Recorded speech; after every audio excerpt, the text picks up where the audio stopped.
هنتكلم النهاردة عن كتاب وهو اسمه العادة الثامنة. وستيفن كوفي في كتابه الشهير العادات السبع للناس الأكثر فاعلية شرح ازاي تبقى ناجح في حياتك وشغلك، بس مع الوقت اكتشف ان النجاح لوحده مش كفاية. في ناس ناجحة من بره بس فاضية من جوه، ومن هنا كتب الكتاب ده اللي هو العادة الثامنة علشان يلقن لنا ان النجاح ليه معنى، وكمان من خلال الفعاليات اللي انت بتعملها بينتج العظمة او النجاح. العادة الثامنة ببساطة اللي هو اكتشف صوتك وساعد غيرك يكتشف صوته. الفصل الأول بيتكلم عن الصوت الداخلي. كل واحد فينا جواه صوت خاص، مش صوت بيتكلم، لأ ده صوت بيقولك انت مين، بتحب تعمل ايه، وايه الحاجة اللي لما تعملها بتحس انك حي فعلا. الصوت ده بيتكون من 4 حاجات: عقل، قلب، جسم، روح. العقل هو في المرتبة الأولى ويعني بيه تفكيرك وتحليلك.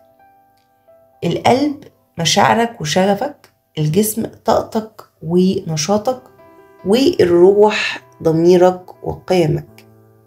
ولما ال4 دول بيتوحدوا مع بعض بتبدأ تسمع صوتك الحقيقي.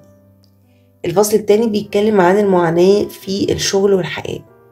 كوفي بيقول إن معظم الناس حاسين إنهم محبوسين في الشغل، مش بيحبوه، أو حياة مش شايفين فيها قيمة. ليه؟ لأنهم فقدوا صوتهم أو عمرهم ما اتكشفوا أصلا عن الموضوع ده. الناس مش بتفشل بسبب قلة الشغل، الناس بتفشل عشان مش عارفة هي بتشتغل ليه أصلا. الفصل الثالث بيتكلم عن النجاح للعظمة. من النجاح للعظمة في فرق كبير جدا بين النجاح انك تحقق اهدافك والعظمة. العظمة دي اعلى بكتير جدا، بتعيش بإلهام وتساعد غيرك يعيش برضو. يعني ممكن تبقى مدير ناجح بس مش قائد ملهم. العادة الثامنة بتخليك قائد حتى لو مش مناسبك المنصب ده. الفصل الرابع بيتكلم عن القيادة تبدأ من حولك. قبل ما تقود غيرك لازم تقود نفسك. وده بيحصل ازاي بقى؟ تعرف قيمتك، اسمع صوت ضميرك، خليك صادق مع نفسك، اسأل نفسك كل يوم أنا بعمل اللي بحبه اللي ليه قيمة ولا لا.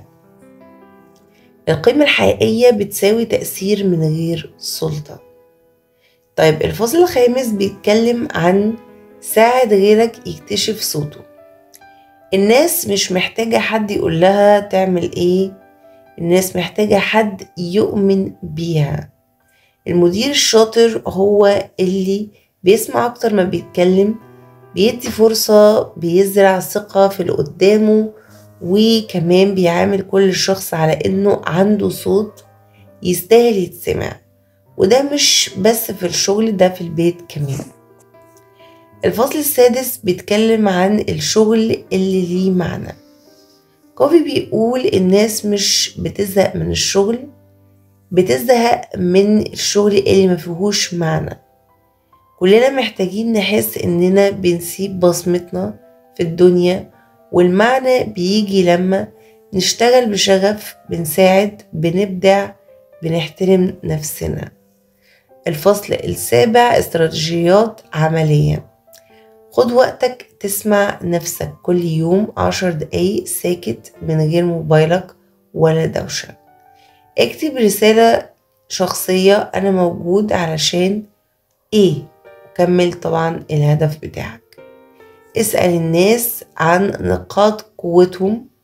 أوقات غيرك بيشوف فيك حاجات انت مش واخد بالك منها. ساعد حد تاني يسمع صوته، شجع، اسمع، افتح له فرصة. خلاصة الكتاب يا جماعة، هو بيقول إن العادة التامنة مش زيادة عن ال7، يعني هما مفروض 7، بس هو بيقول إن التامنة دي مش بتبقى عند كل الأشخاص، بتبقى عند أشخاص معينين وحساسين جدا. العادة التامنة دي نقلة تانية خالص، من شغل وخطط وأهداف لحياة ليها معنى، فيها شغف ورسالة وتأثير. افهم نفسك، اسمع صوتك، وخلي غيرك يسمعه هو كمان.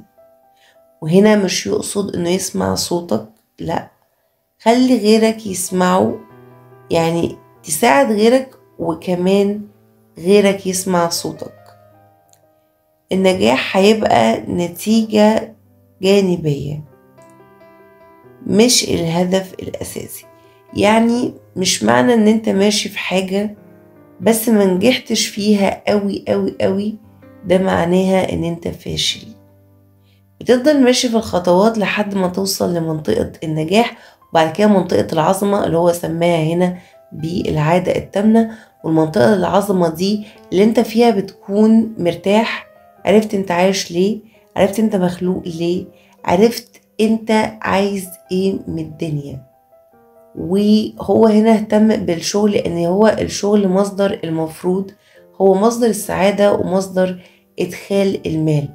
فدايما بيقولك اشتغل لحد ما في الاخر الحاجة توصل بيك لدرجة النجاح، وشغلك كمان يعلى ويوصل لدرجة العظمة، فتقدر ان انت تعمل كل حاجة وتجيب كل حاجة وتعيش عيشة تكون عظيمة.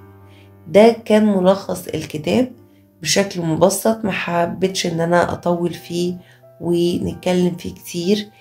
فبجد الكتاب ده ممتع جدا وانا استفدت منه جدا، وعرفت ان كل واحد فينا عنده حاسة تامنة او عادة تامنة، بس هو مش مركز في تنميتها، هو معتمد على العادات ال7 اللي هو ماشي بيهم فقط.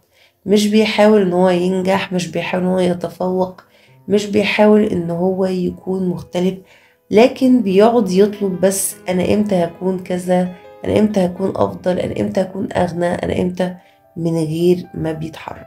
فلازم نجرب العادة التامنة دي ونشوف هنقدر من خلالها نعيش حياة الطرف والعظمة اللي هو بيتكلم فيها ازاي. واي تعليق انا مستنياه منكم نتناقش في الفكرة دي.